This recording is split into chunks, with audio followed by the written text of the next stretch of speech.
Congress party ఇక తగ్గదు, ఇక ఆగదు. ఖచ్చితంగా అందరినీ కలుపుకెళ్ళేటటువంటి ప్రయత్నమే చేస్తుంది. వాస్తవంగా 2014 టైంలో అది చేసిన ఒక ప్రయత్నం బెడిసికొట్టింది. ఏంటంటే 2004, 2009 సంకీర్ణ ప్రభుత్వాలు. అయితే నిదానంగా ఈ మిత్రపక్షాలని పక్కన పెట్టి తను ఇండివిజువల్గా ఎదగాలనుకుంది.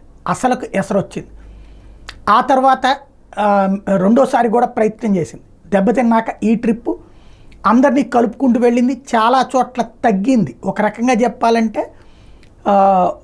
మమతా బెనర్జీ అయినా, కేజ్రీవాల్ అయినా, అఖిలేష్ యాదవ్ అయినా వాళ్ళు ఆధిపత్యం వహిస్తాం వాళ్ళ రాష్ట్రాల్లో అంటే అంగీకరించి తల వంచింది. ఆ తల వంచిన ఫలితంగా లభించినటువంటిదే విజయం.